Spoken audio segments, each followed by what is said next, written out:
Pourquoi Dieu permet que, après la sortie de l'Égypte, voilà quoi, le peuple de Dieu passe par le désert. Pourquoi il ne les a pas pris directement après la sortie de l'Égypte, boum, la terre promise. C'est la question qu'on peut se poser.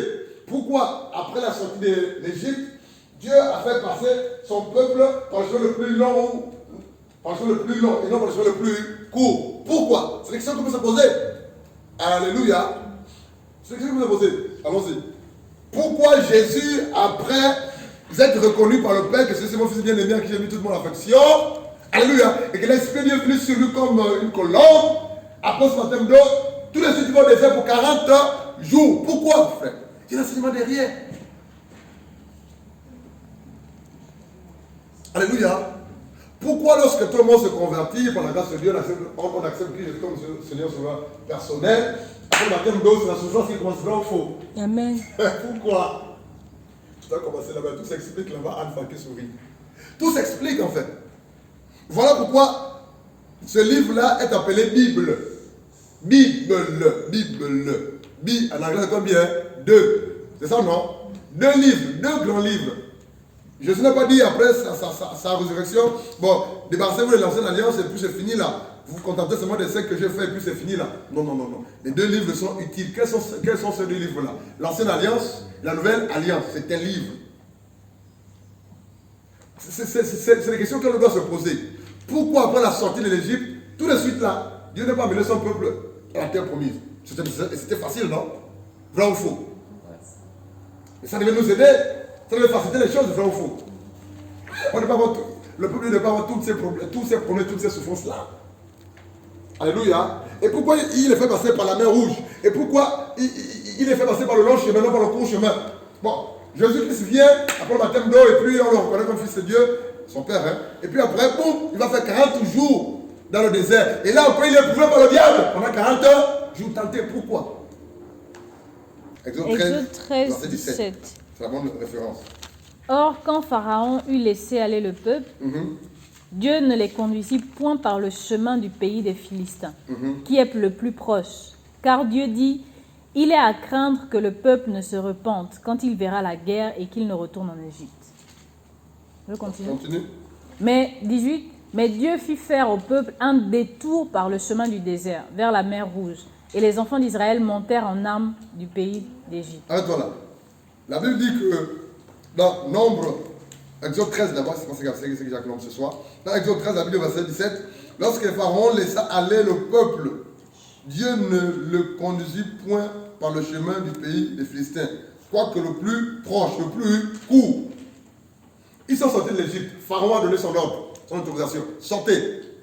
Mais Dieu, dans sa souveraineté, décide de faire passer son peuple, non par le chemin le plus court, mais par le chemin le plus long.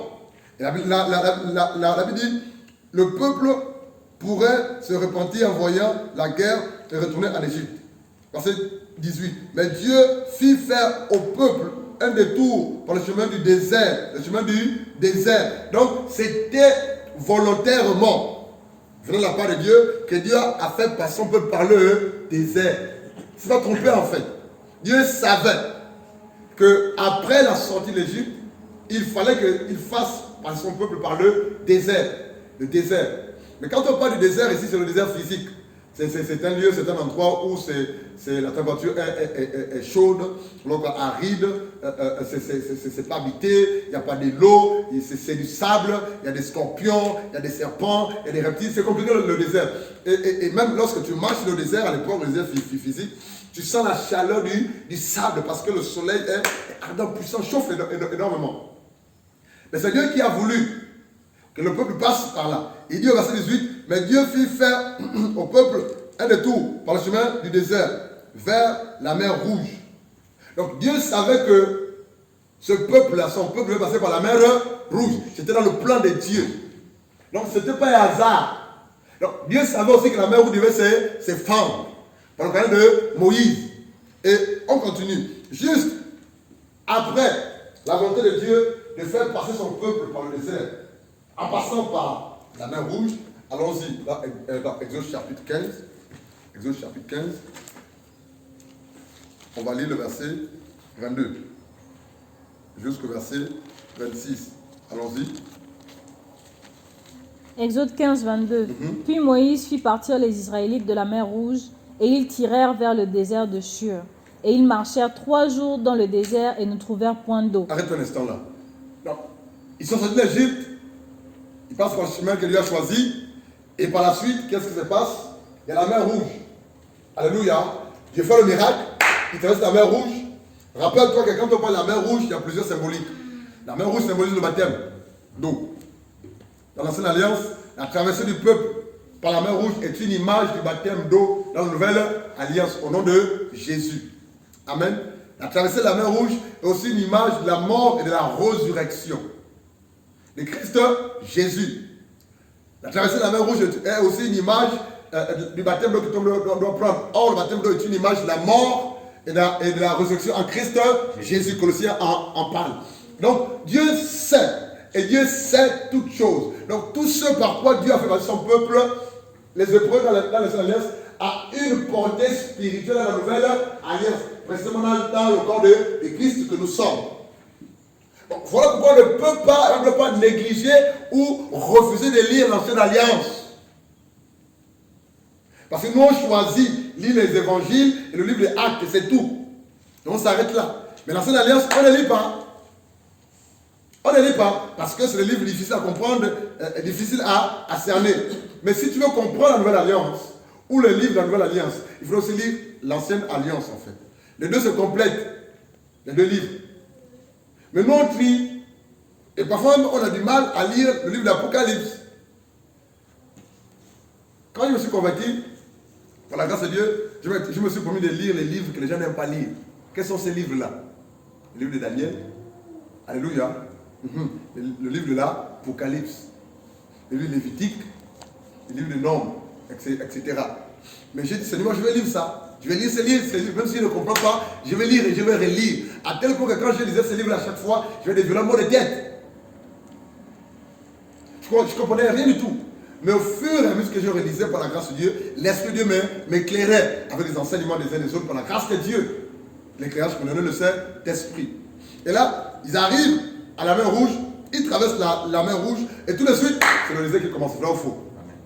Et tu vas remarquer que lorsque on accepte Christ, dans ce temps de la fin, et que véritablement on accepte et qu'on passe par les autres baptêmes, tu as comme l'impression que commence des vrais problèmes, vrai ou faux. Les vrais problèmes commencent. Quand tu étais pour toi dans le monde, tu mentais, tu volais, tu avais tout ce que tu voulais.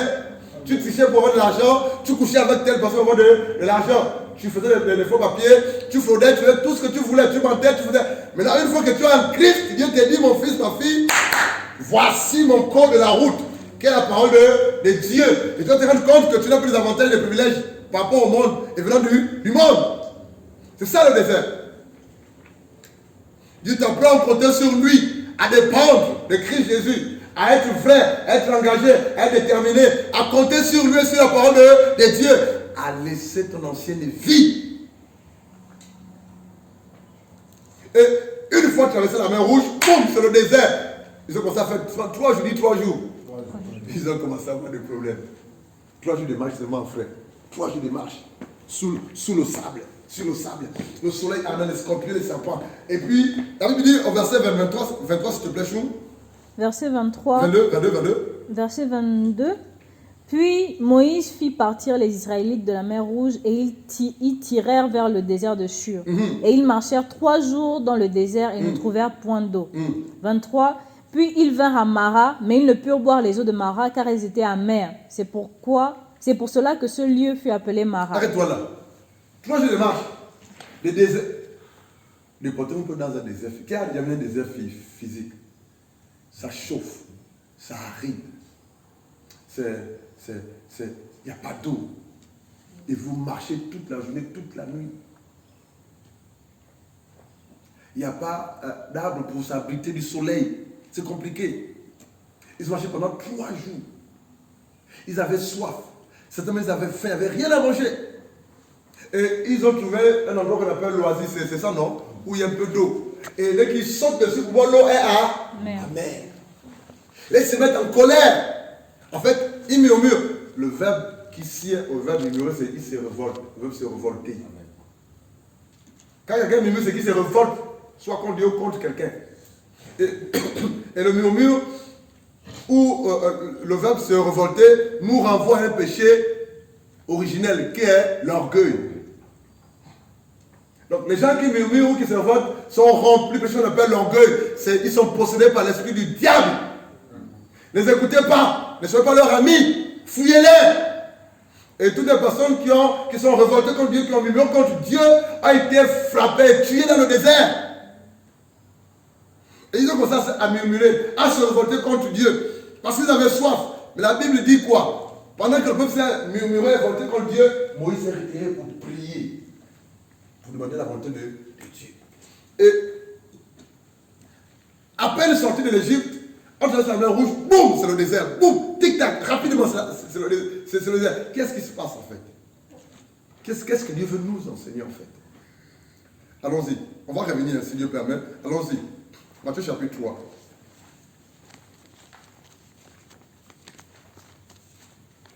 Il y a une similitude entre la traversée du désert du peuple juif à l'époque et l'Église dans la Nouvelle Alliance pour aller au ciel, donc au paradis, en Nouvelle Jérusalem céleste. Matthieu 3. On va lire rapidement, on va lire doucement. Il y a beaucoup à dire, je ne vais pas être structuré, mais que chacun reçoive et prenne ce qui est nécessaire. Alléluia. Matthieu chapitre 3. Lis-nous le verset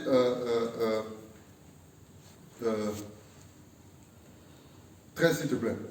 Jusqu'au verset 17. Matthieu 3, 13. Alors Jésus vint de Galilée au Jourdain vers Jean pour être baptisé par lui. 14. Mais Jean s'y opposait en disant, c'est moi qui ai besoin d'être baptisé par toi et tu viens à moi.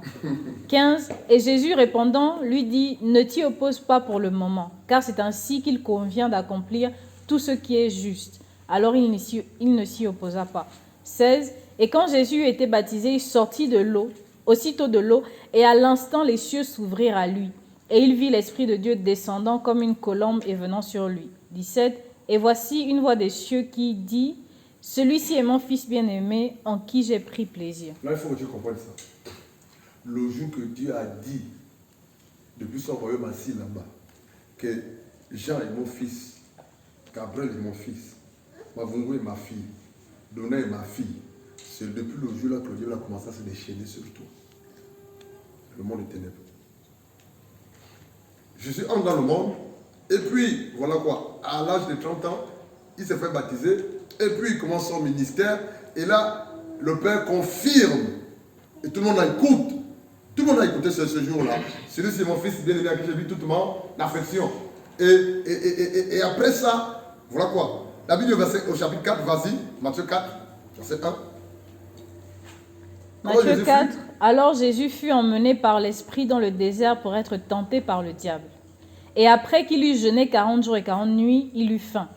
Et s'étant approché de lui, le tentateur lui dit, si tu es le Fils de Dieu, dis que ces pierres deviennent des pains. Arrête-toi là. La Bible dit dans Matthieu 4, 1, alors Jésus fut amené par l'Esprit dans le désert.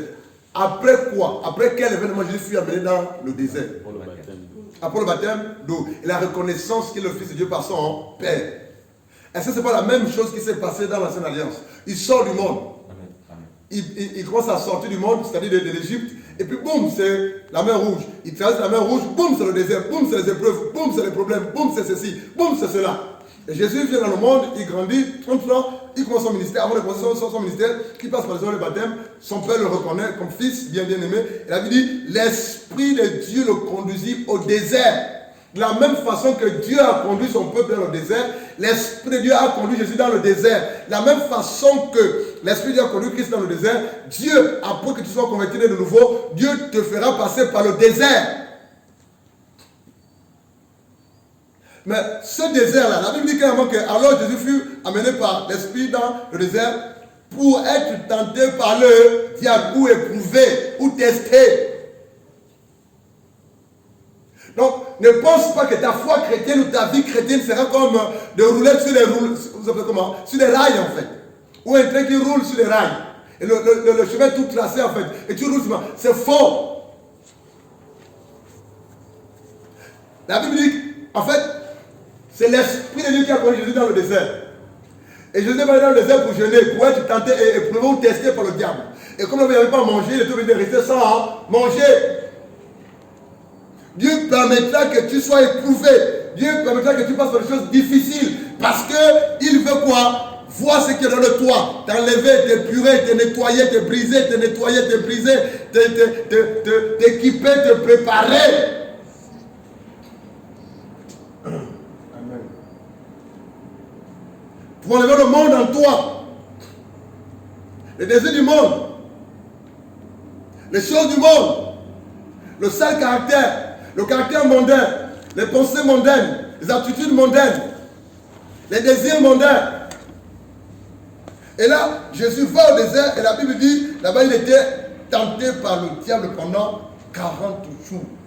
Dites-moi, combien d'années le peuple lui a fait dans le désert? 40 ans. 40 ans.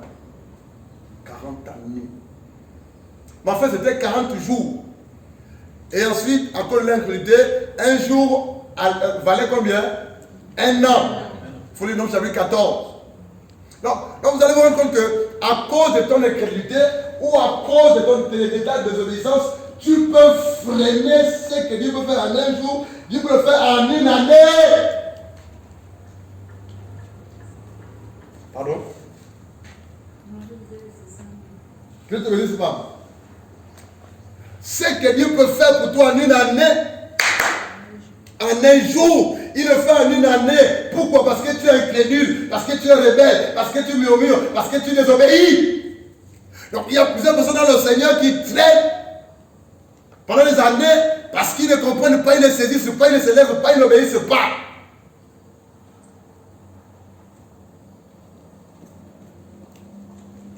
Nombre 14. Est-ce que vous me regardez bizarrement? Nombre 14, allons-y. Nombre 14, on va bien comprendre ça. Lis-nous verset 28 à 34 s'il te plaît. Quelqu'un qui le lit fort.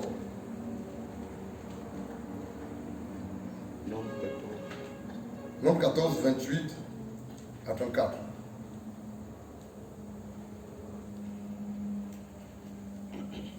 Dis-leur, je suis vivant, dit l'Éternel. Je vous ferai ainsi que vous avez parlé à mes oreilles. Je vous ferai ainsi que vous avez parlé à mes oreilles. Je veux que tu comprennes quelque chose, mon ami. Les choses vont être vite. Je te dis de noter, ne pas noter, c'est ton affaire. Dieu dit, je te ferai en fonction de ce que tu as parlé. Donc, c'est par rapport à ce qui sort de ta bouche que Dieu te traite. Il dit, je vous ferai en fonction de ce qui est sorti de ta bouche. Donc, Dieu tient compte de ce qui sort de notre bouche. Donc, c'est en fonction de ce qui sort de ta bouche que Dieu agira ou que Dieu n'agira pas. Relis ça, s'il te plaît. Dis-leur, je suis vivant, dit l'Éternel. Je vous ferai ainsi que vous avez parlé à mes oreilles. Je te ferai en fonction de ce que tu as parlé, de ce qui sort de ta bouche. J'agirai en fonction de ce qui sort de ta bouche. Si ce qui sort de ta bouche, c'est l'incrédulité, j'agirai en fonction de ton incrédulité. Si ce qui sort de ta bouche, Patrick, c'est les murmures, j'agirai dans ta vie en fonction de tes murmures. Si ce qui sort de ta bouche, c'est des paroles de bénédiction, j'agirai en fonction de cela. Donc Dieu agit, Dieu travaille, Dieu se manifeste en fonction de ce que tu libères, de ce que tu proclames, ce qui sort de ta bouche. Il y a des personnes qui se condamnent elles-mêmes, qui retiennent les choses elles-mêmes, parce que ce qui sort de leur bouche, donc là c'est quoi? C'est l'incrédulité, c'est le doute, c'est la médisance. Mais Dieu te traite et Dieu agira en fonction de ce qui sort de ta bouche. Voilà pourquoi je libère toujours les paroles. Raison que Dieu a appelé pour le continent, et c'est en fonction de ce que j'ai dit que Dieu agira. Continue, homme. Je dis, homme, continue s'il te plaît. Vos cadavres tomberont dans ce désert. Pourquoi? Parce que tu es incrédule. Continue. Vous tous dont a fait le dénombrement en vous, comptant depuis l'âge de 20 ans, et au-dessus, et qui avez murmuré contre moi. Vous n'entrerez point dans le pays que j'ai juré de vous faire habiter. Excepté Caleb, fils de Jephunnée, et Josué, fils de Nom. Arrête-toi là. Pourquoi? Parce que Caleb et Josué c'était des hommes animés de foi. Dieu les envoie explorer un terrain. C'est la terre promise en question, non? Canaan. Ils étaient nombreux, hein? Des élites. Voilà quoi, d'Israël. Chef de tribu, c'est ce que j'appelle pas élite. Et là, ils sont partis à Canaan. Et waouh, c'est un pays merveilleux. Ça veut dire quoi, un pays dans lequel coule le lait et le miel? Ça veut dire quoi? Oh, ce pays, c'est un pays dans lequel le lait et le miel coulent. Fabrice, ça veut dire quoi? Le lait et le miel qui coule. Quelqu'un d'autre? Pays de paix. Quelqu'un d'autre? Pays béni. Pays béni, c'est quoi ça veut dire? Quelqu'un d'autre? Le lait et le miel symbolise quoi? La prospérité. Hein? Ah, les amis. Continue, mon ami. Et vos petits-enfants, dont vous avez dit, ils deviendront une proie.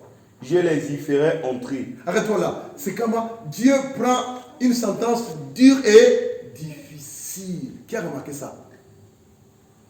Attends, mais comment ce Dieu plein d'amour, de compassion, va vouloir disséminer tout le monde, excepté qui? Caleb et Josué. Continue. Je les y ferai entrer. Ils connaîtront le pays que vous avez dédaigné. Vos cadavres à vous tomberont dans le désert. Vos enfants paraîtront 40 années dans le désert et porteront la peine de vos infidélités jusqu'à ce que vos cadavres soient tous tombés dans le désert. De même que vous avez mis 40 jours à explorer le pays, vous porterez la peine de vos iniquités. 40 années, une année pour chaque jour, et vous saurez ce que c'est que d'être privé de ma présence. Continue 35. Moi l'Éternel, j'ai parlé, et c'est ainsi que je traiterai cette méchante assemblée qui s'est réunie contre moi. Ils seront consumés dans ce désert, et ils y mourront. Arrête-toi là. Quelle sentence difficile, Béatrice. Lorsqu'on lit ces passages, on se rend compte que Dieu est très dur. Très dur. Très dur. Il va vouloir disséminer toute une assemblée parce que les hommes étaient incrédules. Sauf les jeunes, les tout petits. Mais les adultes, d'un certain âge à un autre, devaient être massacrés. Pourquoi? Parce que ce qui sortait de leur bouche prouvait qu'ils sont incrédules. Ce qui sortait de leur bouche prouvait que Dieu ne pouvait rien faire. Ils ont limité Dieu. Ils ont empêché Dieu d'agir en fonction de ce qui sortait de leur bouche. Ils ont freiné Dieu. Ils ont freiné l'intervention divine. Ils ont empêché Dieu de se manifester. Pourtant, c'est le même Dieu qui les a sortis de la mer rouge, de l'Égypte. La mer rouge était fendue. Et ce même Dieu leur dit, allez-y conquérir Canaan. C'est parce qu'ils ont vu des géants, des Goliaths, entre guillemets, des Anaks, c'est cela. Ils ont dit, non, c'est pas possible. Ils sont très grands et très géants. On ne peut pas les vaincre. Mais ce qu'ils oublient, c'est que c'est Dieu qui les a envoyés. Ils ont commencé à sortir des paroles d'incrédulité, de doute. Non, seulement si on y va, ils vont nous massacrer. Sauf Caleb et Josué qui ont pris position. Le même Dieu qui nous a sortis de l'Égypte, le même Dieu qui a fait la mer rouge en deux, le même Dieu qui a fait sortir l'eau du rocher, le même Dieu qui nous a nourris par manne, le même Dieu nous donnera la victoire sur ces géants. On va conquérir Canaan. Ils ont oublié ça. Sauf Caleb et Josué qui ont parlé comme ça. Ils ont attiré la colère de Dieu. C'est quoi le désert? Le mot désert veut dire midbar en fait. Midbar. Qui veut simplement dire. En fait, c'est qu'il faut comprendre. Allons-y. On va mieux comprendre ça avant de donner la signification. On va lire Genèse chapitre 21, verset 9 à 19. Genèse 21, 9 à 19.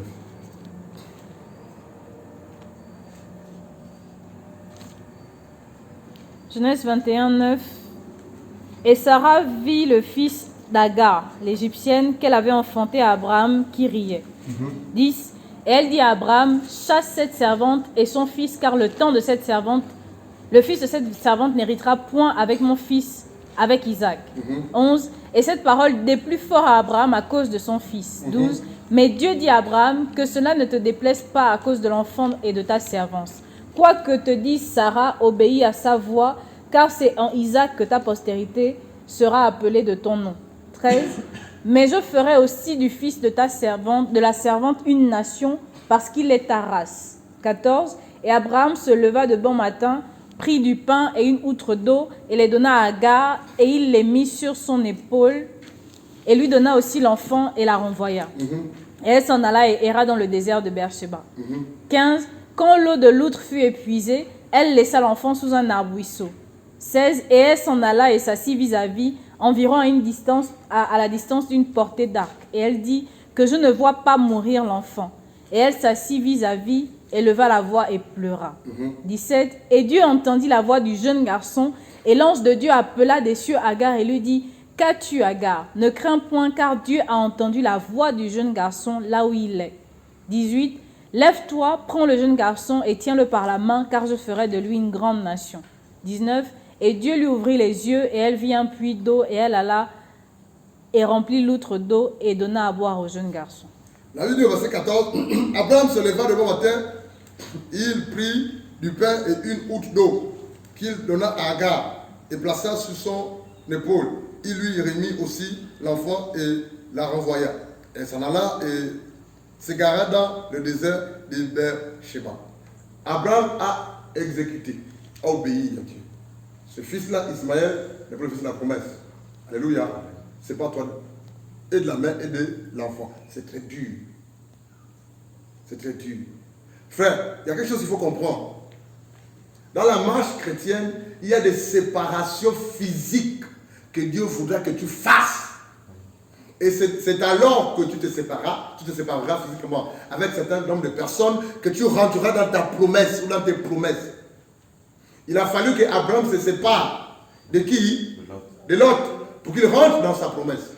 Et Dieu a ordonné, exigé qu'Abraham se sépare d'Agar, de son fils biologique, Ismaël, pour que le plan pour Dieu s'accomplisse.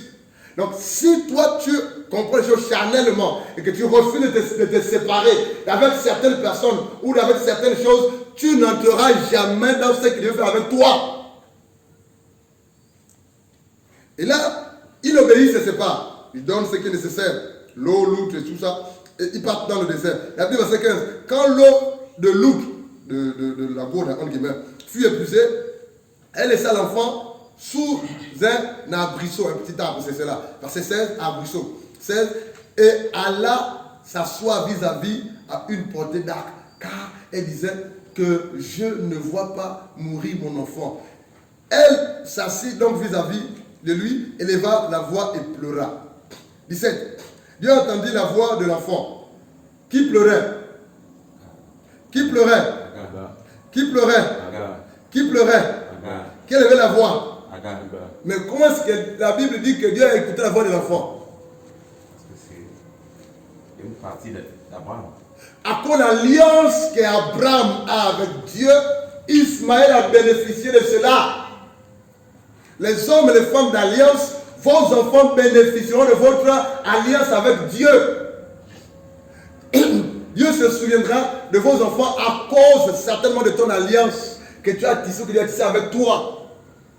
L'enfant peut être ce qu'il peut être, c'est ce qu'il peut faire. Mais à cause de ton alliance, à cause de l'alliance que Dieu a avec toi, Dieu se souviendra de tes enfants biologiques ou enfants dans la foi. Voilà pourquoi on ne s'amuse pas avec les alliances, ou les femmes d'alliance, ou les pères d'alliance. Les hommes d'alliance. Je vais te choquer.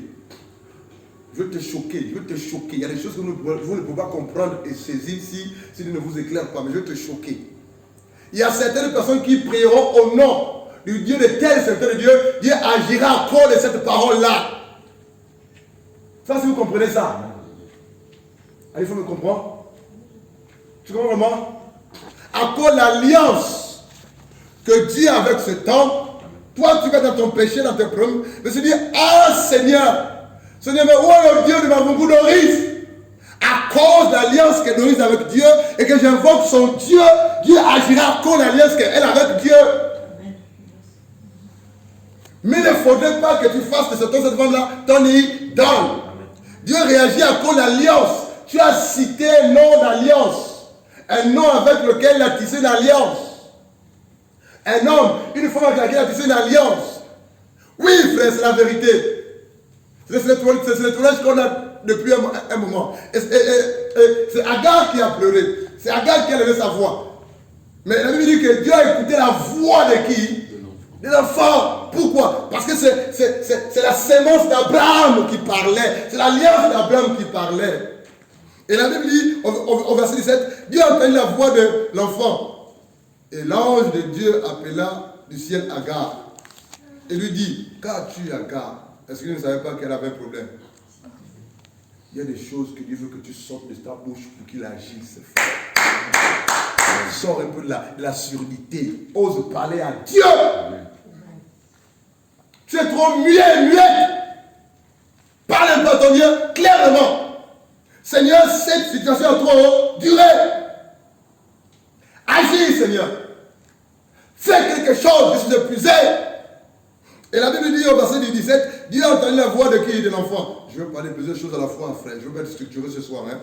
Dieu a entendu la voix de l'enfant. Et l'ange de Dieu appela du ciel Agar. Il lui dit, qu'as-tu Agar? Ne crains point, car Dieu a entendu la voix de l'enfant dans le lieu où il est. Verset 18. Lève-toi, prends l'enfant, saisis-le de ta main, car je ferai de lui une grande nation. Et c'est la vérité. Verset 19. Et Dieu lui ouvrit quoi? Et Dieu lui ouvrit quoi?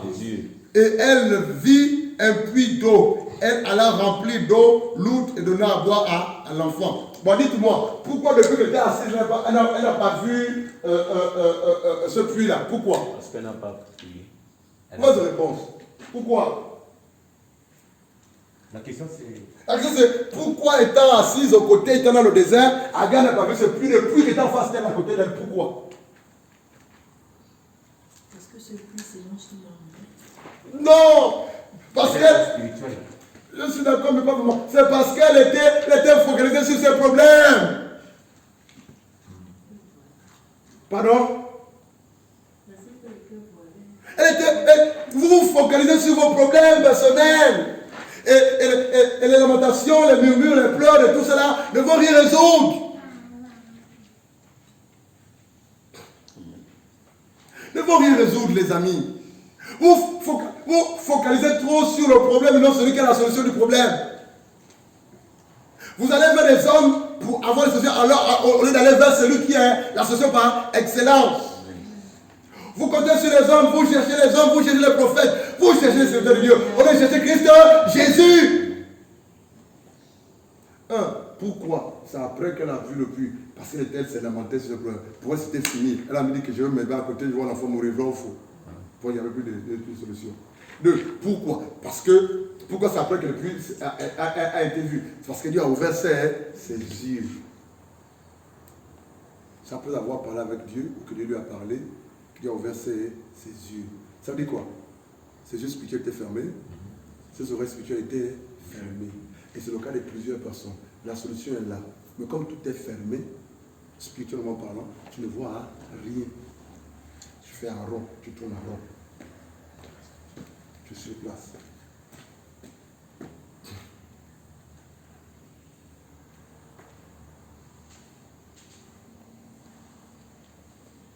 Et Dieu lui ouvrit quoi? Les yeux. C'est dans le désert, Fabrice, qu'on apprend à connaître Dieu. Et là, je parle de désert spirituel. Ton désert peut être le manque de travail. Ton désert peut être une maladie qui ne guérit pas. Ton désert peut être une souffrance. Ton désert peut être la peur de ton mari ou la peur de ta femme. Ton désert peut être la difficulté de tes enfants qui n'arrivent pas à... Non, c'est ça le désert. Spirituellement, c'est peut ton désert. À l'époque de Moïse, le désert était physique. Mais dans le Nouvel Alliance, le désert est spirituel. D'abord, le désert, c'est le monde dans lequel on vit. Alléluia. C'est le désert. Mais ton désert peut être maladie dont Dieu permet que ce soit là pour t'éprouver. Ton chômage, la perte d'un travail, ça va être ton désert.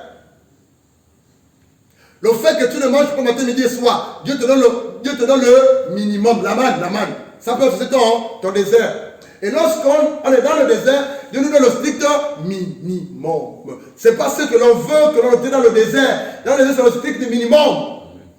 C'est quand on a soif que l'on sort du rocher. C'est quand on a faim que la main tombe du ciel.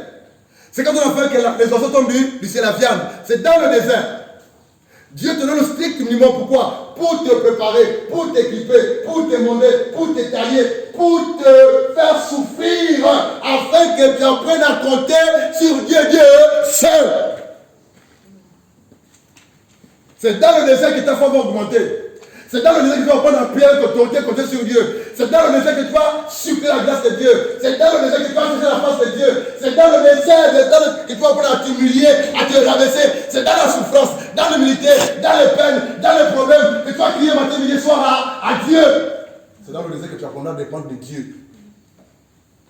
C'est dans le désert. C'est là que Dieu façonne. C'est là que Dieu prépare. C'est là que Dieu taille. C'est là que Dieu équipe. C'est là que Dieu commence à faire du bien pour les choses à venir. Pour manger sera difficile. Frère, pour le travail c'est difficile. Tu n'es pas maudit, mais c'est le désert. Il me l'a dit, va perdurer. Tu n'es pas maudit, c'est le désert.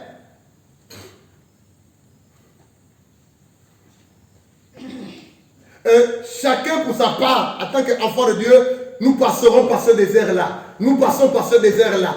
Le peuple de Dieu est passé par le désert après la sortie de l'Égypte, la mer Rouge. Jésus est parti au désert. Toi et moi, on ne peut pas échapper. Dis-toi, on ne peut pas échapper.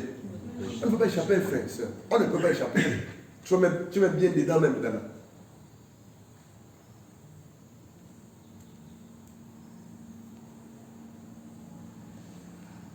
C'est la souffrance, le désert. On se coche. On ne comprend pas. On a des questionnements, des interrogations. On veut comprendre certaines choses. Mais c'est là même que ta foi chrétienne commence véritablement. C'est là que tout commence. Voilà pourquoi nombreuses personnes ne comprennent pas. Quand j'étais dans le monde, c'est ça non? Tout marchait. Vrai ou faux?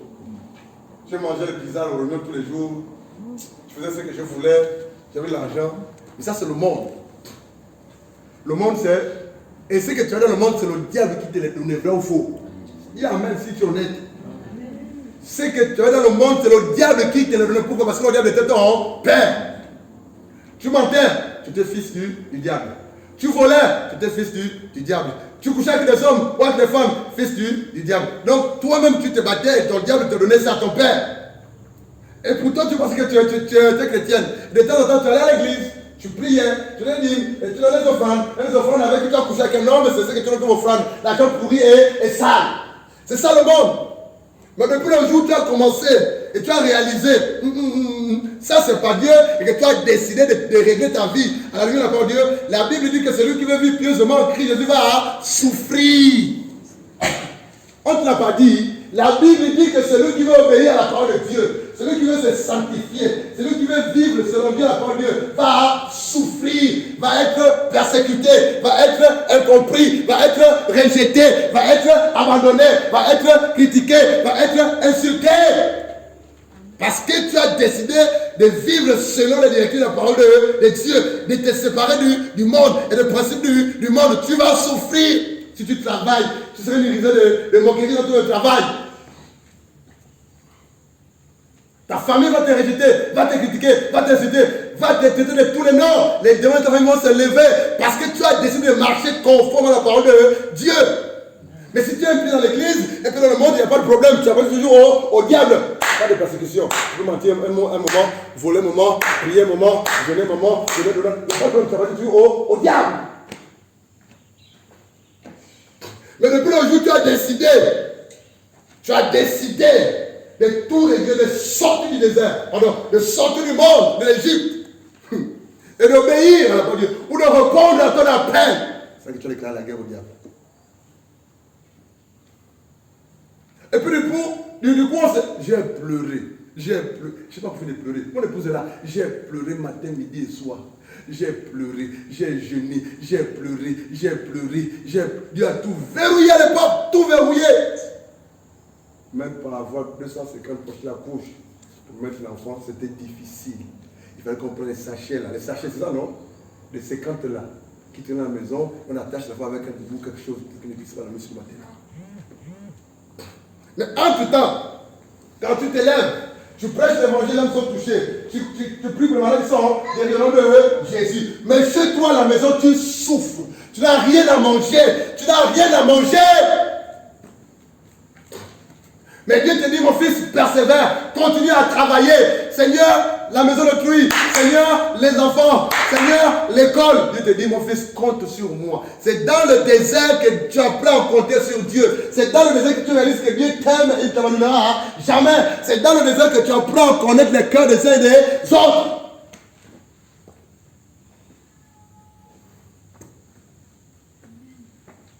Frère, ils sont sortis d'Égypte, hein.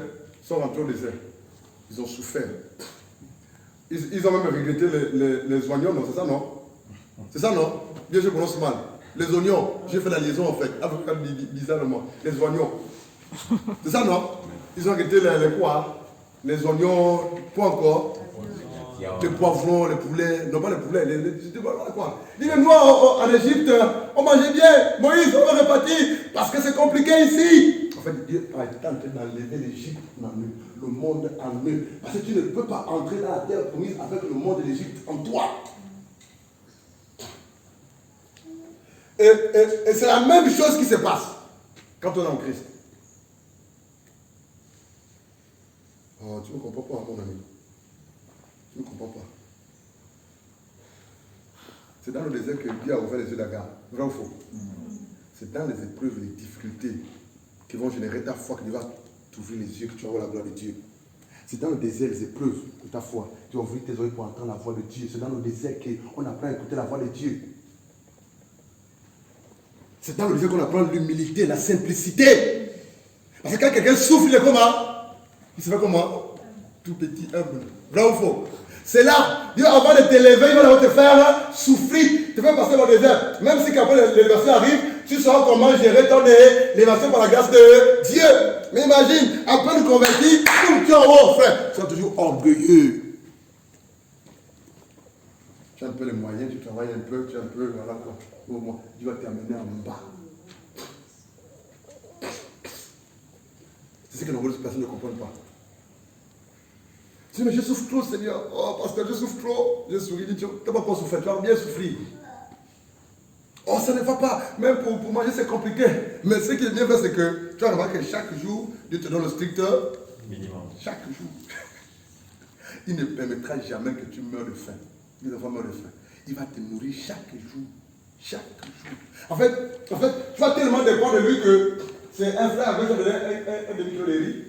Il se va te donner 100 francs, parce que le goûter de l'enfant. Et puis, tu vas dire, mais Seigneur, mais qu'est-ce que je deviens? Il y a une soeur qui était remplie d'elle-même à l'époque, à Libreville, qui avait vraiment les moyens, qui travaillait. Et c'est la vérité. Hein. On n'a pas quoi expliquer ça. Hein. Voilà quoi. Et là, elle a perdu le travail. C'était chaud. Elle a perdu le travail. Mariée, hein? Mariée, avec les enfants. Elle a perdu le travail. Elle a perdu le travail. Là, il fallait changer de maison. J'ai une maison un peu, pas trop cher. Et là, c'était compliqué pour elle. Mais c'est le genre de personnes qui aimaient vivre dans les... Vous un peu, non? Et quand tu es habitué à ça, c'est pas facile pour toi de descendre. Ils sont descendus, frère. Ils sont bien descendus. Et là, ça a duré pendant des années. Et puis un jour, on l'appelle à l'assemblée, pour l'assemblée à Libreville, on lui donne un petit kit alimentaire. Elle a pleuré. Elle dit, avant c'était moi qui donnais la nourriture aux autres. Mais là, maintenant c'est moi qu'on me donne, c'est moi qu'on... Elle a pleuré. Donc Dieu voulait briser cet orgueil en elle. C'est ça le désert. Tu apprends à compter sur Dieu, à dépendre de Dieu. Et à accepter la volonté de Dieu. C'est ça le désert. Tu peux pour toi faire ouh. Mais quand tu t'amènes au désert, tu vas timide, tu vas descendre, frère. Et tu vas accepter le plan de Dieu pour toi. Parce que tant que tu n'acceptes pas le plan de Dieu pour toi, tu vas continuer à demeurer dans le désert. Parce qu'il y a une durée en fait. C'est ce qu'on ne comprend pas en fait. C'est là que Dieu te brise. Il te donne son caractère. Il enlève le caractère du monde. Il t'apprend à respecter les aînés. Il t'apprend à compter sur lui. Il t'apprend à avoir foi en lui. Il t'apprend à avoir confiance en lui. Il t'apprend à chercher sa face. Il t'apprend à dire merci, à lui remercier. C'est dans le désert. Il t'apprend à parler comme lui, à aimer comme lui, à voir comme lui, à entendre comme lui. C'est dans le désert. Il te brise. Il te brise. Il te donne la compassion. Il te donne la compassion. Il te donne la compassion. La compassion, la il te donne. C'est dans le désert. Et quand tu sors de là, tu dis, wow, Seigneur, je te bénis. Avant de revenir dans Luc là-bas, on a. Le désert veut dire en hébreu midbar. Et si vous cherchez bien le fond de midbar, ça renvoie à parler. Parler. Je ne sais pas si le mot hébreu de parler, c'est un peu compliqué à écrire, à prononcer. Mais le mot désert en hébreu, c'est midbar. C'est un lieu désertique, il n'y a pas d'eau, c'est le soleil, c'est la chaleur, c'est un lieu aride. Il y avait les scorpions, on l'a dit, c'est compliqué en fait. C'est midbar, midbar, A-C-B. Mais dans le fond de ce mot, et lorsqu'on cherche le mot hébreu du verbe parler, ça renvoie aussi à désert. Ça veut dire que c'est dans le désert que Dieu nous parle. C'est dans le désert que Dieu nous parle. Le désert ici, dans le temps que nous sommes, symbolise quoi? Les épreuves, les souffrances, les difficultés par lesquelles nous faisons passer pour écouter, apprendre à écouter la parole de Dieu, obéir à la parole de Dieu, écouter le son de la voix de Dieu. Voilà pourquoi c'est dans le désert qu'Agar a appris à entendre Dieu. Avant ça, Agar ne pouvait pas entendre Dieu. Mais c'est parce qu'elle a pleuré, elle a gémi, elle était désespérée. Et quand elle a crié, c'est là que Dieu lui a parlé, elle a écouté. C'est dans le désert, c'est dans les épreuves par lesquelles Dieu nous fait passer qu'on apprend à écouter Dieu, à obéir à Dieu.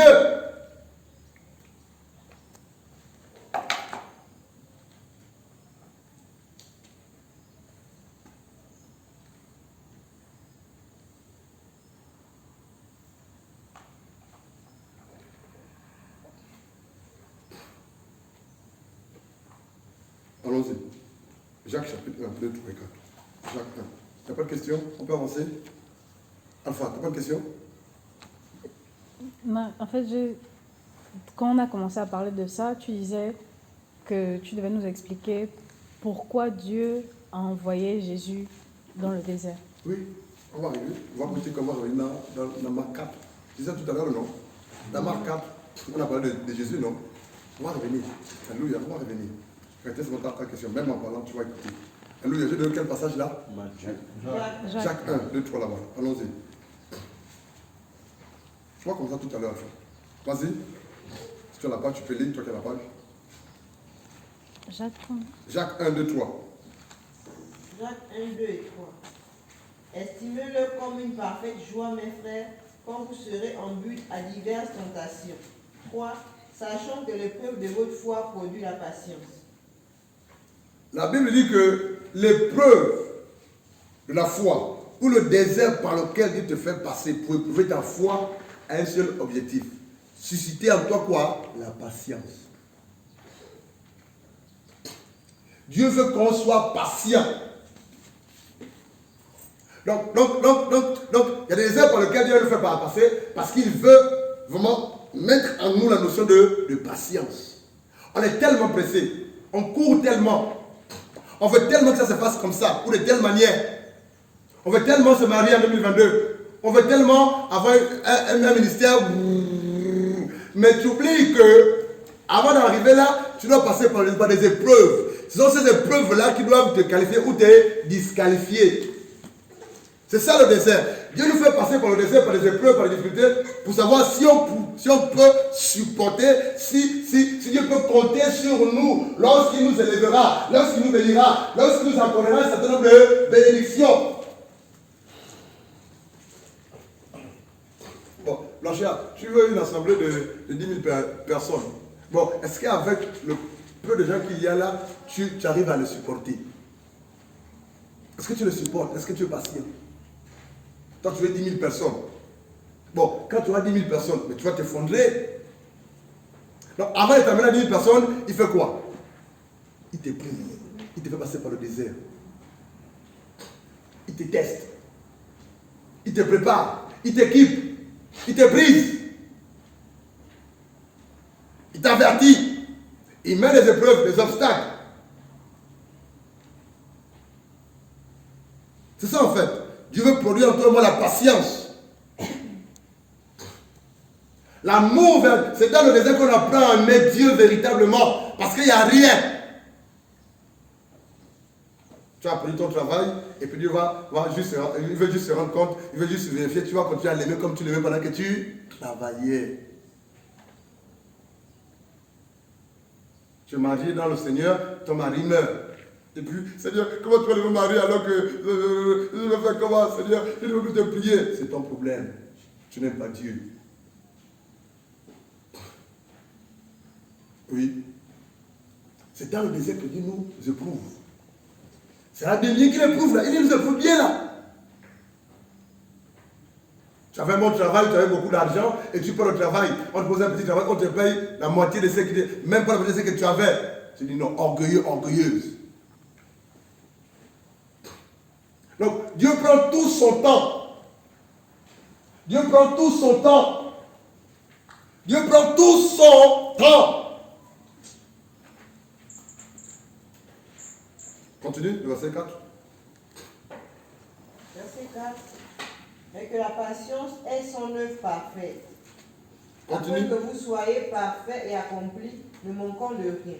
Alléluia. C'est dans le désert que Dieu veut nous parfaire. C'est dans les épreuves par lesquelles nous passons pour voir si on est patient, si on compte sur Dieu. Alléluia. Que Dieu veut nous parfaire, nous rendre parfaits. Il veut enlever les imperfections. Il veut nous parfaire. C'est dans les épreuves là, par lesquelles tu passes là, les épreuves de la foi. C'est dans ces épreuves là que Dieu te prépare. Continue. Relis le verset 4 et 5 s'il te plaît. Verset 4. Mais que la patience ait son œuvre parfaite, afin que vous soyez parfaits et accomplis, ne manquant de rien. Arrête-toi là. C'est dans les épreuves et dans le désert par lequel tu peux passer que tu vois qu'une femme a accompli. Un homme a accompli, prêt à faire toute bonne œuvre de la part de ton Dieu. Je vais donner un témoignage. Quand je viens de Libreville, comme l'eau, tu as promis signer un CDD, et puis le CDD ne passe pas, Dieu me dit ton contrat est fini. J'ai un bon salaire. Quelques temps après, Dieu me dit Blanchard, si j'étais amené à comme l'eau, c'était juste que je me rende compte si ton cœur est attaché à l'argent. Et après, je t'ai fait quitter comme l'eau. Mais après, il m'a dit, Dieu m'a dit, je me suis rendu compte que ton cœur n'est pas attaché à l'argent. Dieu passe son temps à nous éprouver. Mais c'est lorsque on échoue à l'épreuve que l'on retarde les choses. Ou qu'on reprend l'épreuve à zéro. Vraiment qu'on doit veiller. Donc l'une des raisons de tes souffrances, de tes difficultés, de tes manques ou de ce que tu traverses là, c'est à cause de tes épreuves. Tu passes à côté en fait. Tu as reçu une bénédiction, tu as reçu quelque chose, maintenant tu as attaché à la chose ou à la bénédiction. Tu m'as dit de côté. Tu t'es rendu compte que là, il ne peut pas. Il ne peut pas. Il ne peut pas. Qu'il attende encore. Donc tu as fait ça. Tu vas faire ça. Dieu veut te rendre complet. C'est dans les épreuves, c'est dans le désert. Dieu veut que tu apprennes à compter sur lui. Vous savez, je vais vous dire quelque chose de simple. Là, c'est des choses pratiques qu'on partage ce soir-là, comme d'habitude, mais là, c'est plus pratique, c'est cela. Quand on vient à Libreville, boum, Dieu demande à ce que l'orphelinat voit le jour. Et puis, Dieu a fait grâce, ces choses ont été achetées. Il a dit, me dit, Blanchard, l'argent que tu as mis en banque, là, qu'on t'a donné là-bas pour te remercier, là, prends ça, injecte tout dans l'orphelinat. Amène-le pas avec Fabrice. C'est lui qui m'a accompagné pour même faire les courses. Lève-toi, mon ami, c'est lui. Qu'est-ce que tu m'avais dit ce jour-là? C'est le peu que derrière tu prends encore ça pour acheter le congélateur. Vous allez vivre comment avec ta famille? C'était sa parole. Et je lui ai dit, c'est Dieu qui m'a demandé de le faire.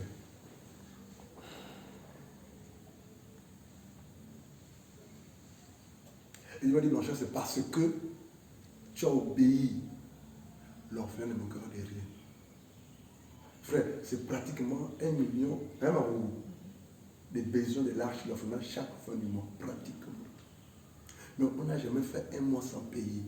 Avec un peu de retard, mais Dieu pourvoit toujours. Dieu éprouve toujours. L'argent vient de partout. Je ne sais pas comment. Hein, Alpha? 400 000 est rentré hier. C'est très loin de l'Allemagne. Donc c'est dans l'obéissance. C'est dans le désert que Dieu te taille, Dieu te brise, Dieu te prépare pour voir si tu es capable de vous allez à Adonis. Mais si dans le désert tu te lamentes, ça peut arriver, ou que tu pleurniches, ou que tu abandonnes, ou que tu renonces, ou que tu dis Dieu tu es mauvais, tu es méchant, tu es mauvais, tu es méchant, toi Dieu tu es méchant. Tu passes à côté. Ça c'est Dieu méchant. Il dit, oh, c'est pas bon. Je n'aurais pas pu dans le monde. Frère, dans le monde c'est pire. Dis que c'est pire dans le monde. Frère, le monde va te recevoir, il va te chasser. Parce qu'il y a l'esprit de Dieu qui est en toi. Ce monde dans lequel tu es réparti là va te chasser, va te dire ta place de paix ici. Repars là-bas, supporte, accepte de souffrir, Fabrice.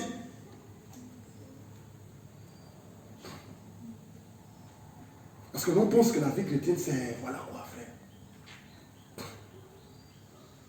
On nous a tellement facilité les choses. Viens en Christ, tu vas tout baigner dans le ciel de bénédiction. Et surtout les hommes et les femmes qui ont un appel spécifique. Et surtout les hommes et les femmes qui vont déranger le monde des ténèbres. Vous allez souffrir comme moi, même pire que moi-même. Même pour acheter un sous-vêtement, ta femme, c'est compliqué. Son petit salaire, c'est juste pour payer le loyer. Et puis on évite le jour, le jour. Ça, tu ne sais pas ça, frère. C'est ça le désert. Mais en temps, quand tu vois ce que Dieu fait avec tel ou tel, tu dis, ah, Seigneur, je vais avoir sa grâce, n'est-ce pas? Mais ce que tu sais, c'est qu'il vit, c'est qu'il traverse.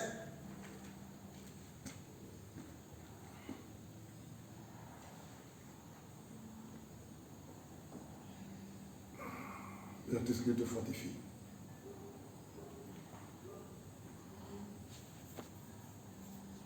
Alléluia. Alléluia. Parce que tu es de l'or, en fait. Que Dieu est en train de épurer pour que l'éclat soit visible à l'œil nu, en fait. Pas de tout le monde.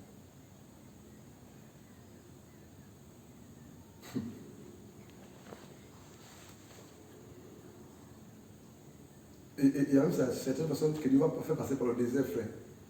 Ils vont tellement peiner, souffrir que Dieu va te dire, Blanchard ou tel, regarde, c'est moi qui permets ça. Laisse-le souffrir, je vais l'apprendre quelque chose, il va comprendre, je vais comprendre. Frère, ça va. Par la grâce de Dieu, oui, dans ton retour, que Dieu te fortifie. Ça va. Oui, ça va, papa. J'ai dit oui, est-ce que Dieu te fortifie?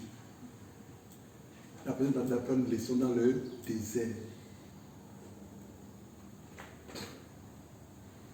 Parfois, tu as pitié. Mais Dieu te dit, mon fils, c'est comme ça que je travaille. Et de là, quand tu vas sortir, alléluia, alléluia, amen. Lisons Marc chapitre 4, ensuite on a posé chapitre 2, rappelez-moi, Marc chapitre 4. Action de Alpha, Marc chapitre 4, lisons à partir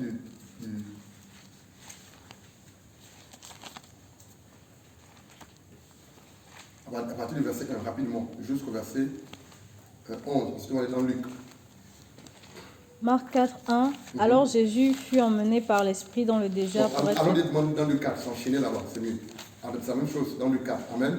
Mais on va s'enchaîner avec la réponse à la question de Alpha. Luc 4. Luc 4. Jésus, rempli du Saint-Esprit, revint du Jourdain et fut conduit par l'Esprit dans le désert, où il fut tenté par le diable pendant 40 jours, et il ne mangea rien durant ces jours-là, mais après qu'ils furent passés, il eut faim. Alors le diable lui dit, si tu es fils de Dieu, commande à cette pierre qu'elle devienne du pain. Et Jésus lui répondit, il est écrit, l'homme ne vivra pas seulement de pain, mais de toute parole de Dieu. Ensuite, le diable le mena sur une haute montagne et lui fit voir un moment tous les royaumes du monde. Et le diable lui dit, je te donnerai toute cette puissance et la gloire de ces royaumes, car elle m'a été donnée et je la donne à qui je veux. Si donc tu te prosternes devant moi, toutes choses seront à toi. Mais Jésus lui répondit, arrière de moi, Satan, car il est écrit, tu adoreras le Seigneur ton Dieu et tu le serviras lui seul. Arrête-toi le instant, s'il te plaît. Je vais vous raconter une scène. Quand je parle au travail, il n'y a rien en fait. On avait une maison de 180 000. Et là, derrière chez nous, il y avait ce qu'on appelle le matoto. Qui connaît le matoto? C'est ça, monsieur de chez moi pour la moto. Les poumons, on aime bien ça. Les poumons, les poumons. C'était compliqué. Mon épouse va tenir maigre comme ça. C'était chaud. Hein? Et là, tu as grossi un peu ma fille. C'était tout maigre. Il y avait une maîtresse juste à côté de chez nous. Une maîtresse. C'est pas ce qu'on sait, la maîtresse, Un jour, je me rappelais chez ce soir, elle a pleuré. Elle m'a donné 2 bâtiments. J'ai pleuré comme un bébé le jour-là. Parce que la maison, il n'y avait rien. Depuis plusieurs jours, à sec. Je me suis effondré. Après, je me suis dit, mais Seigneur, mais qu'est-ce qui se passe? Qu'est-ce qui s'est passé? Elle a donné. Après, la pitié, elle a encore sorti quelques cuisses. Elle a mis dans le sac. Elle a donné 2 bâtiments. Mais il y avait une scène qui m'avait choqué. Il n'y avait rien à la maison. Rien. Maman me dit, monte. Elle me dit, tu ne montes pas, tu restes ici. Tu prêches l'évangile.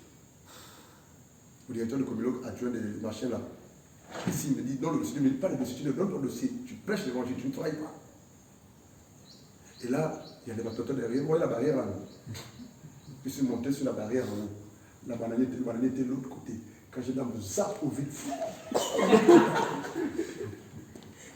il y avait les tessons de bouteilles à côté, frère.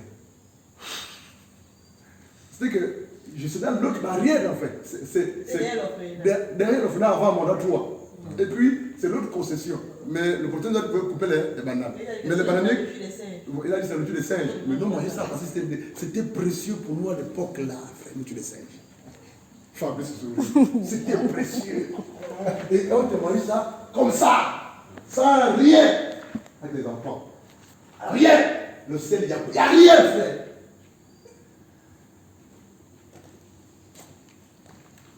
Elle a supporté, elle est restée. On a dû chercher à déménager pour une maison de moins cher. Là, on va loin encore, c'est compliqué. Il y a les cafards, il y a tout, il y a les asticots, il y a quoi? Les verres qui sortent des toilettes. Humilité. Mais tu pleures, tu dis Seigneur, mais tu prêches l'évangile le soir, les gens sont guéris, délivrés, sauvés. Mais chez toi, c'est quoi? C'est à sec. Et Dieu te dit, ne m'en dis pas, ne demande pas de l'argent. Compte sur moi. Donc quand j'attrape une feuille de la banane en question, parce que je calcule en fait pour ton équilibre. Zip, l'autre côté. J'ai pleuré, oh, Seigneur. Ça c'est, j'ai fait quoi? Tu te lèves, tu te sues, tu coupes ton rejet de banane, à l'épaule tu rentres à la maison parce que les enfants doivent manger, frère. Amen. Mais elle qui rit, elle a pleuré plusieurs fois. Elle a pleuré, je vais partir, elle dit, bébé, tu ne parles pas. Donc, mais dans tout ça, au départ, tu ne comprends pas ce que Dieu fait dans le secret. Mais dans tout ça, Dieu te prépare. Parce que derrière, il y a des âmes qui veulent sauver. Il y a des villes qui veulent sauver. Il y a des villes qui veulent sauver. Il y a des villages qui veulent sauver. Il veut manifester sa gloire par ton canal, mais te faire passer par la souffrance. Par les épreuves, par le désert, c'est là qu'il t'apprend à compter sur lui. J'ai appris à compter sur mon Dieu depuis que je suis venu à Mwanda. J'ai appris à compter sur lui. Quelles que soient les épreuves, les problèmes, on m'amène au tribunal, on m'amène par-ci, on me dit c'est ça. J'ai appris à compter sur Dieu.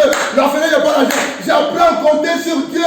Je compte sur Dieu. Je fléchis mes genoux. Parce que j'ai vu que pendant le passé, quand c'était tellement difficile, on comptait sur Dieu agir. C'est ça le désert. Quel que soit le plan qui peut me faire face là, je ne vais jamais reculer. Tu sais pourquoi? Parce que dans le passé, j'ai vu Dieu agir, quels que soient les problèmes.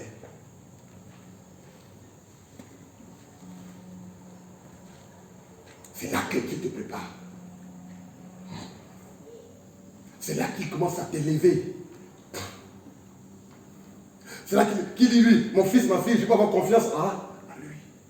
Un jour, ce Dieu m'a dit, non, Charles, authentique, hein, ne me déçois pas. Il m'a dit, Blanchard, ne me déçois pas. Il a dit comme ça, audiblement, Blanchard, ne me déçois pas. Ne me déçois pas. C'est dans le désert que tu apprends à compter sur Dieu, que tu prends des résolutions fermes pour ne pas décevoir ton Dieu, en fonction de ce que tu le vois faire pendant que tu vois ce moment difficile. C'est là que tu dis que mon Rédempteur s'élèvera, même si c'est possible le dernier. C'est là qui met en toi la confiance. C'est là que tu apprends à l'adorer comme ton Père. C'est là que j'ai appris à prier, Père, ta grâce, Père, ta volonté. Père, c'est là que j'ai appris à appeler mon Dieu Papa. Parce qu'un papa prend plus soin de ses enfants. C'est là que j'ai appris à appeler mon Dieu Papa. Papa. C'est là que j'ai appris à multiplier appliquer les jeûnes, même dans le jeûne, dans la souffrance. Tu connais qui est mon âme? Tu as des charges à l'orphelinat, tu as des charges là-bas, il y a des besoins là-bas. Tu comptes sur qui? J'ai voulu appeler Libreville un jour. L'église de Libreville, tu ne les appelles pas, compte sur moi. C'est là, désert. Alléluia. Je vous assure que, quel que soit ce qui peut m'arriver là, je sais que mon Dieu agira. Quel que soit ce qui peut m'arriver, même ce qui me meurt de pression m'arrêter là, je sais que mon Dieu agira. Que j'ai vu sa fidélité et je ne fais que voir sa fidélité. Femme, que Dieu te fortifie, Annie-Flo. Il y a des choses qui devaient atteindre de toi et par toi. Il te fait passer par des choses difficiles que toi seul tu peux supporter parce que tu as reçu l'Esprit de Dieu. Quelqu'un ne peut pas supporter ça. C'est toi, c'est pour toi. Dis que c'est pour moi. C'est pour toi. Chacun de nous a pris. Continue, c'était juste une parenthèse. Verset 7. Verset 8. Mais Jésus répondit, arrière de moi Satan, car il est écrit, tu adoreras le Seigneur ton Dieu et tu le serviras lui seul. 9. Il le mena aussi à Jérusalem et le mit sur le haut du temple et lui dit, si tu es le Fils de Dieu, jette-toi d'ici en bas. Car il est écrit, il ordonnera à ses anges d'avoir soin de toi pour te garder, et qu'ils te porteront dans leurs mains de peur que ton pied ne heurte contre quelque pierre. Mais Jésus lui répondit, il est dit, tu ne tenteras pas le Seigneur ton Dieu. Et le diable ayant achevé toute la tentation se retira de lui pour un temps. Et Jésus s'en retourna de Galilée par le mouvement de l'Esprit, et sa réputation courut par tout le pays d'alentour, car il enseignait dans les synagogues et il était honoré de tout le monde. Arrête-toi là. Pourquoi le désert? Dieu voulait nous enseigner par le passage écrit dans le désert. En fait, son passage dans le désert n'est qu'une sorte de symbolique ou d'image de notre propre passage. C'est aussi pour appliquer ou pour accomplir le passage que le peuple lui a eu dans le désert. Et lorsque Jésus passe dans le désert, c'est aussi pour nous préparer. Parce qu'on va passer par le même chemin. Pourquoi Jésus passe dans le désert? C'est pour toi et pour moi, pour qu'on sache que c'est parce que le maître est passé par là, toi et moi nous passons aussi par là. C'est pour que toi et moi on apprenne à compter sur Dieu par le cadre de sa parole. Toutes les fois qu'il était dans le désert, quand le diable l'a tenté pour tester, il a répondu par quoi? La parole. Il est écrit. C'est dans le désert qu'on apprend à connaître la parole de Dieu. C'est dans le désert qu'on apprend à réaliser la puissance, l'autorité de la parole de Dieu. C'est dans le désert qu'on apprend à compter sur Dieu, sur sa parole, à vérifier la véracité de la parole de Dieu, à voir la véracité, la puissance de la parole. C'est dans le désert. C'est dans les épreuves, c'est dans la souffrance.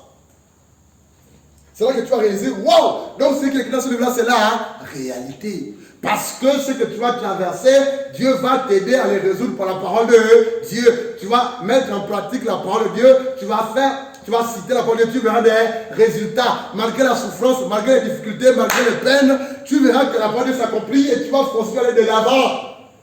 Même si que tu désires repartir ou abandonner, mais à cause de ce que tu vois la parole de Dieu faire dans ta vie, tu vas être comme encouragé à continuer à supporter.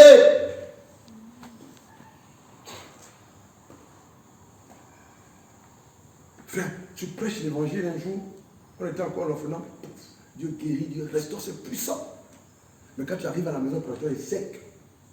Et là tu dis, mais qu'est-ce qui s'est passé? Tu dis, mais regarde, tu as prié pour quelqu'un, j'ai guéri, j'ai guéri dans la vie. Continue à supporter. Ça c'est chaud, mais vous comprenez. Tu apprends à compter sur Dieu. Autre chose, continue le verset 14. On va continuer. Hein? Verset 14. Et Jésus s'en retourna en Galilée par le mouvement de l'Esprit, et sa réputation courut par tout le pays. Attends, Jésus revêtit la puissance de l'Esprit, retourna en Galilée. Pourquoi Jésus est passé par le désert? C'est aussi pour te dire que ton désert ne sera pas éternel. Tu en sortiras. De la même façon que Jésus est sorti, tu en sortiras. Si et seulement si tu mets la parole de Dieu en pratique, si et seulement si tu persévères, tu comptes sur Dieu, tu n'abandonnes pas, tu en sortiras. Parce qu'il est sorti. Parce que Caleb et Josué sont aussi rentrés à la terre promise. Tu rentreras à Canaan. Après le désert, après les épreuves, après la souffrance, après tout ce par quoi tu souffres ou tu passes. Mais pour y arriver, persévère, continue. La Bible dit que c'est celui qui persévérera jusqu'à la vie qui sera sauvé, qui verra Canaan, le Canaan céleste. Continue, femme. Verset 15. Verset 15. Car il enseignait dans leur synagogue et il était honoré de tout le C'est monde. après le désert que Dieu peut te donner quoi? La grâce. C'est après le désert que ton appel va être confirmé. C'est après le désert que tu verras le fruit de l'Esprit de Dieu ou le fruit de ton appel. C'est dans le désert que Dieu te prépare. C'est dans le désert que Dieu te prépare à un appel. Ceux qui sauraient comment s'enseigner, vraiment fou. C'est clair, non? Continue, enfin, tu te rencontres. 16. Et Jésus vint à Nazareth où il avait été élevé et il entra selon la coutume. Et il entra selon la coutume le jour du sabbat dans la synagogue et il se leva pour lire. 17. Et on lui présenta le livre du prophète Ésaïe et ayant déroulé le livre, il trouva l'endroit où il était écrit « L'Esprit du Seigneur est sur moi, c'est pourquoi il m'a oint pour annoncer l'évangile aux pauvres. » Il m'a Dieu oint de son esprit, Dieu révèle les hommes et les femmes de son esprit après le passage du désert. C'est après le désert, les épreuves de la foi par lesquelles Dieu te fait passer, que Dieu va te revêtir de son onction.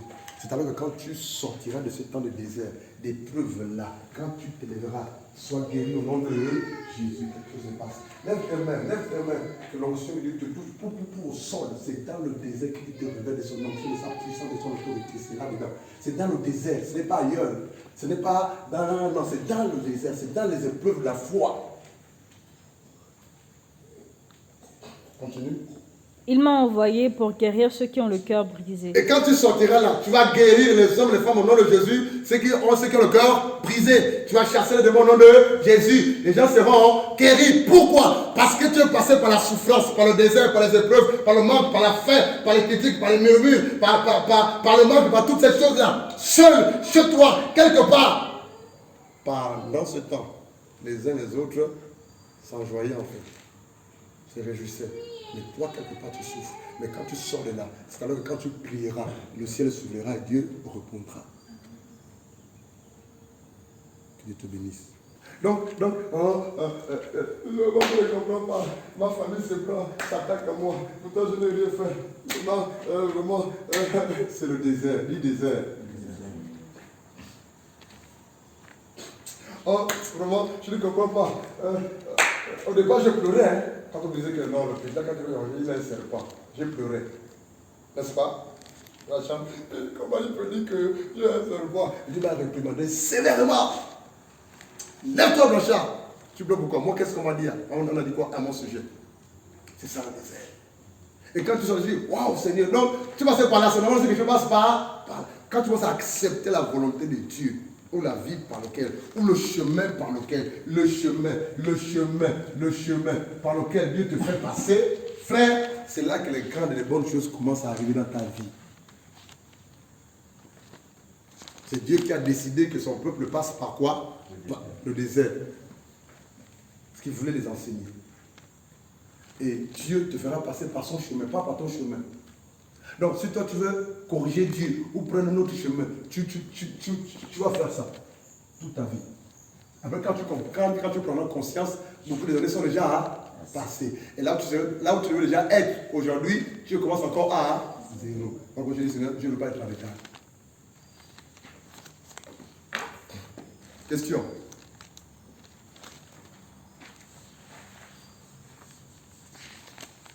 Je ne sais pas les questions, on va poser chapitre 2, verset 16 en descendant. Posez. Osée 2,16. Et il arriva en ce jour-là, dit l'Éternel, que tu m'appelleras mon mari et tu ne m'appelleras plus mon Baal, maître. 17. Et j'ôterai de sa bouche les noms des Baals et on ne fera plus mention de leur nom. Continue. En ce jour-là, je traiterai pour eux une alliance avec les bêtes des champs, avec les oiseaux des cieux et les reptiles de la terre. je briserai, j'ôterai du pays l'arc, l'épée et la guerre, et je les ferai reposer en sûreté. Et je t'épouserai pour toujours. Je t'épouserai par une alliance de justice et de droit, de bonté et de compassion. Je t'épouserai en fidélité, et tu connaîtras l'Éternel. En ce temps-là, je répondrai, dit l'Éternel, je répondrai aux cieux, et ils répondront à la terre, et la terre répondra au froment, au mou, à l'huile, et ils répondront à Gisrel. Et je la sèmerai pour moi dans la terre, et je ferai miséricorde à l'Orushama. Et je dirai à l'O-Ami, tu es mon peuple, et il me dira, mon Dieu. Ici, c'est vraiment Dieu qui parle en fait. Il s'adresse à Israël à cause de son adultère spirituel. Mais il y a un message derrière en fait qui nous concerne. Et il dit au verset 16, c'est pourquoi voici je veux la tirer et la conduire au désert. Et je parlerai à son cœur. Tout à l'heure nous avons dit que le mot désert en hébreu c'est Bidbar, qui renvoie à l'expression dans le fond à parler. C'est ça, non? Et nous avons dit que c'est dans le désert, c'est dans les épreuves, c'est dans la souffrance, c'est dans la foi que tu apprends à écouter la voix de Dieu, à compter sur Dieu. N'est-ce pas, Lélinda? C'est bien réel pour toi et pour les autres. C'est là qu'on apprend, qu'on arrive à discerner la voix de Dieu. Et on se rend compte que ce que Dieu nous demande de faire, ce qu'il nous dit est compter à notre volonté. Et c'est là que Dieu t'attend. Et il dit au verset 16, il dit, c'est pourquoi voici, je veux l'attirer. Attirer qui? Israël. Mais tu peux être Israël. On est là? Ça manque quelque part? Ça manque où? Pourquoi? Tu n'as pas dormi la nuit? Et qu'est-ce qui se passe? Qu'est-ce qui s'est passé hier?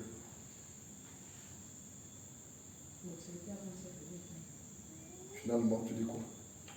C'est hier? C'est hier que j'ai commencé à avoir mal. D'accord. Maintenant, tu as fait le mauvais rêve quand? Maintenant, le mauvais rêve a dit quoi?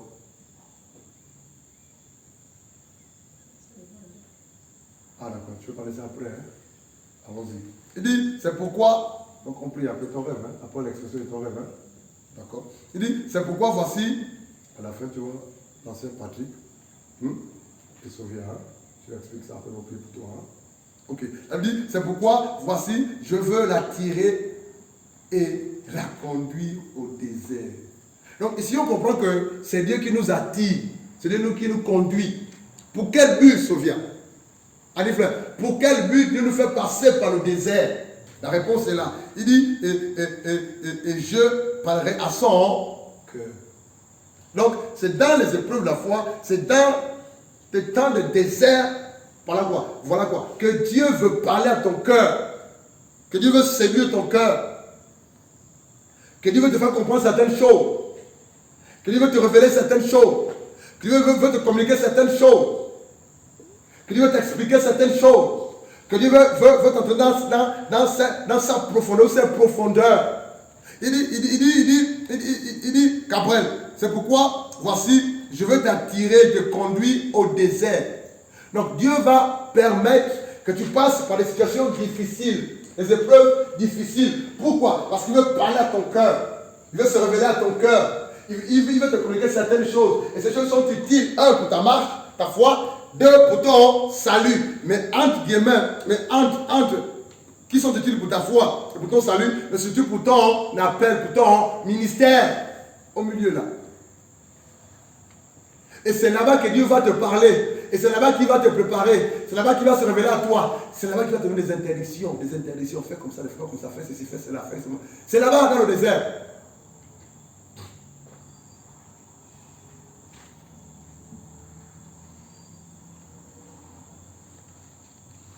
Et puis il dit au verset 12, là je lui donnerai quoi? Ses vignes et la vallée d'accord. C'est là que Dieu va te révéler beaucoup de choses. C'est là qu'il va te donner, à travers ce qu'il va te dire, ce qu'il va te montrer, en changement de vision, en révélation, ce qu'il va faire avec toi dans les jours à venir. Mon fils, ma fille, pendant que tu passes dans ce temps difficile-là, voici ce que je fais avec toi. Supporte. Parce que je vais atteindre par ton canal. Supporte. Voici, supporte. Voilà, supporte. Si même Dieu t'aime beaucoup, il te dit, c'est en 2 ans ou 3 ans que les choses vont commencer à se dessiner. C'est dans le désert.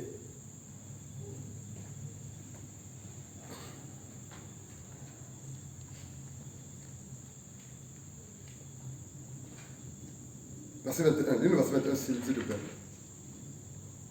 Verset 21. En ce temps-là, je répondrai, dit l'Éternel. Je répondrai aux cieux et ils répondront. On n'a pas les mêmes. J'ai compris. Laisse-moi lire. Toi, c'est le verset 22 ou 20. Il dit, je serai ton fiancé pour toujours.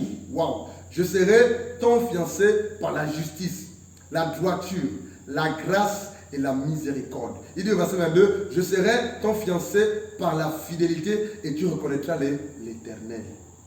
C'est pendant ce temps-là que tu vas prendre la justice de Dieu. C'est pendant ce temps-là que Dieu va sérieusement conclure cette étape de fiançailles.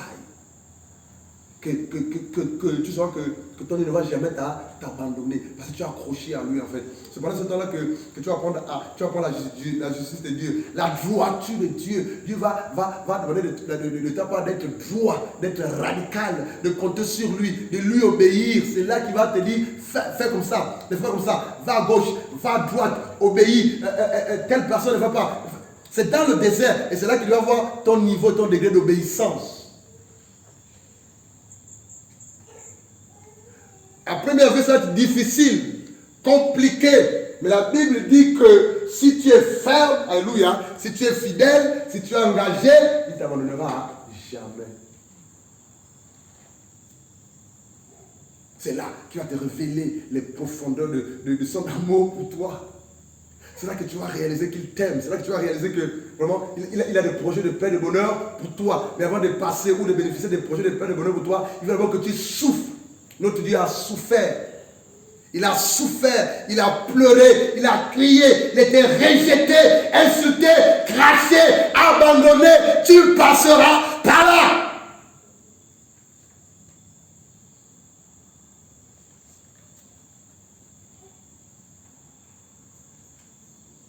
Si tu veux te sauver, bien sûr, et si tu veux le servir, voir sa gloire. Alléluia. Deutéronome 8, on termine par là. On est tout le chapitre. Quand j'ai lu ce passage, je me rappelle à une seule personne. C'est ma maman.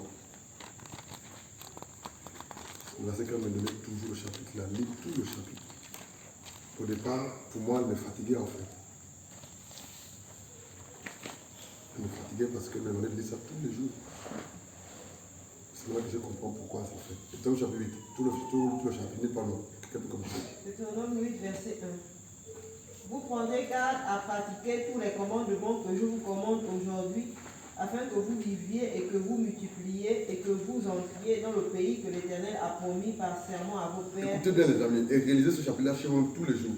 Et que vous le possédiez. 2. Et tu te souviendras de tout le chemin par lequel l'Éternel ton Dieu t'a fait marcher ces 40 ans dans le désert, afin de t'humilier et de t'éprouver pour connaître ce qui était dans ton cœur, si tu garderais ses commandements ou non. Attends, il dit verset 2, souviens-toi de tout le chemin que l'Éternel ton Dieu t'a fait faire pendant ces 40 années dans le désert. Donc, ils sont déjà sortis du...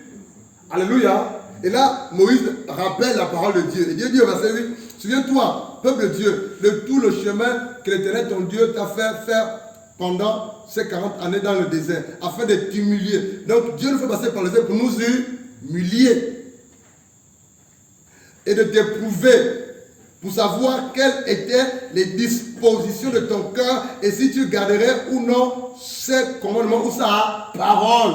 Waouh! Nous commandons maintenant Fabrice et les autres. Pourquoi est-ce que Dieu nous fait passer par le désert ou nous éprouve? Pour voir la disposition ou les disponibilités de ton cœur. Si tu es sincère avec ton Dieu, si tu es véritable, si tu es attaché, si tu l'aimes véritablement, si tu lui obéis véritablement, est-ce que tu as ta vie à lui à cause du mariage seulement, à cause du travail seulement, à cause de l'argent seulement, à cause de l'élection seulement?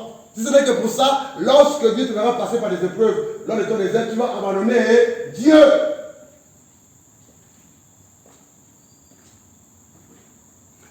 pour la guérison, pour la délivrance, ou pour le travail, ou pour l'élévation, ou pour le ministère, ou pour l'appel, ou pour voir les dons se manifester. Mais Dieu, avant de t'amener là, passe au désert. Il va t'attirer lui-même. Lui-même t'attire, te conduit, viens, te tire de force, te conduit, viens avec moi, Blanchard. Je veux voir ce que tu as dans ton cœur. Viens avec moi. Continue. Verset 3. 3. Et il t'a humilié et t'a fait avoir faim. Il t'a fait souffrir de faim.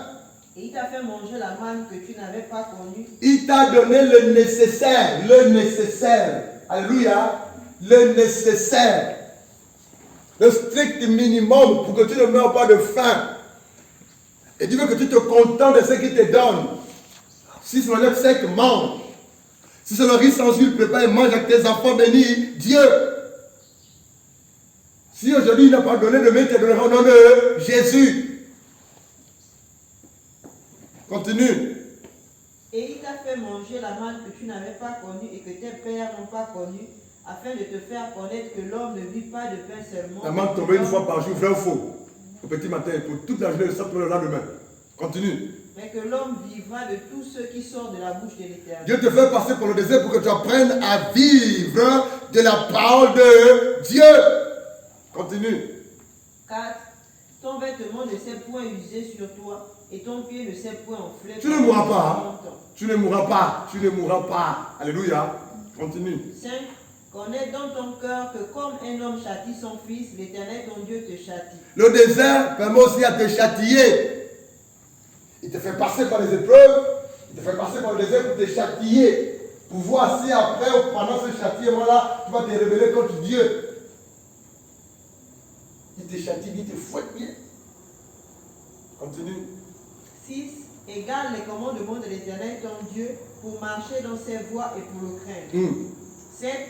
Car l'Éternel ton Dieu te fait entrer dans un bon pays, un pays de ruisseaux d'eau, de sources et d'eau profonde, qui sourdent dans les vallées et dans les montagnes, un pays de froment et d'orge, et de vignes et de figuiers et de grenadiers, un pays d'oliviers à l'huile et de miel. 9. Un pays où tu ne mangeras pas ton pain dans la pauvreté, où tu ne mangeras de rien. Un pays dont les pierres sont du fer et des montagnes duquel tu tailleras les reins. 10. Et tu mangeras et tu seras rassasié. Alléluia. Et tu béniras l'Éternel ton Dieu à cause du bon pays qu'il t'a donné. 11. Prends garde à toi de peur que tu n'oublies l'Éternel ton Dieu pour ne pas garder ses commandements et ses ordonnances et ses statuts que je te commande aujourd'hui. 12. De peur que quand tu mangeras et que tu seras rassasié, et que tu bâtiras de bonnes maisons et y habiteras, et que ton gros et ton menu bétail se multipliera, et que l'argent et l'or te seront multipliés, et que tout ce qui est à toi se multipliera, alors ton cœur ne s'élève et que tu n'oublies l'Éternel, ton Dieu, qui t'a fait sortir du pays d'Égypte, de la maison de la servitude. 15. Qui t'a fait marcher dans le désert grand et terrible, désert de serpents brûlants et de scorpions, une terre aride où il n'y a point d'eau, qui a fait sortir pour toi de l'eau du roc dur. 16. Qui t'a fait manger dans le désert la manne que tes pères n'ont pas connue, afin de t'humilier et afin de t'éprouver, pour te faire du bien à la fin. Alléluia. 17. Et que tu ne dises dans ton cœur, ma puissance et la force de ma main m'ont acquis ces richesses. 18. Mais tu te souviendras de l'Éternel ton Dieu, que c'est lui qui te donne de la force pour acquérir ces richesses, afin de ratifier son alliance qu'il a jurée à tes pères, comme il paraît aujourd'hui. Verset 18-19, je vais lire. Si tu oublies l'Éternel ton Dieu et que tu ailles après d'autres dieux, si tu les sers et te prosternes devant eux, je vous déclare formellement aujourd'hui que moi, l'Éternel des armées, vous périrez. 20. Vous périrez comme les nations que l'Éternel fait périr devant vous, parce que vous n'aurez point écouté la voix de l'Éternel votre Dieu. Alléluia. Dieu vous bénisse.